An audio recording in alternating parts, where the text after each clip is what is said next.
তো hello guys, welcome to KRS electric YouTube channel. তো আজকে আমরা বলতে যাচ্ছি যে যদি আপনার মেন সুইচে কানেক্টরের পাতি যদি পুড়ে যায় তাহলে আপনি ওটাকে কি করে ঠিক করবেন বিনা মেন সুইচটাকে চেঞ্জ করে।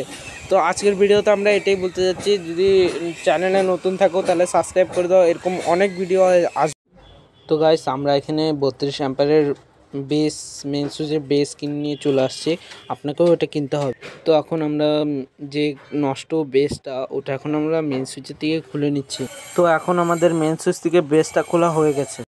তো এটা হচ্ছে আমাদের নতুন বেস, যেটা আমরা মার্কেট থেকে কিনে নিয়ে চলে আসছিলাম। তো এখন এটাকে আমরা অ্যাসেম্বল করব। অ্যাসেম্বল করার জন্য সবার প্রথমে আপনাদেরকে কাট আউটগুলো খুলে নিতে হবে। তো গাইস, বেসের পিছনে যে নাটগুলো আছে ওগুলোকে আপনাকে ভালো করে টাইট দিয়ে নিতে হবে।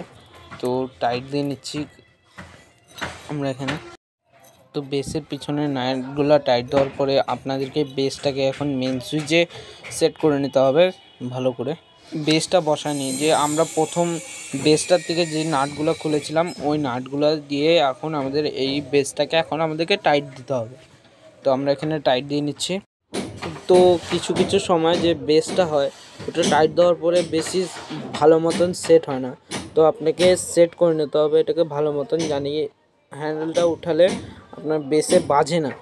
তো আমরা এখানে আমাদের এটা ভালো করে সেট হয়েছিল না, তো আমরা এখন ভালো করে সেট করে এখন আবার থেকে এটাকে টাইট দিচ্ছি।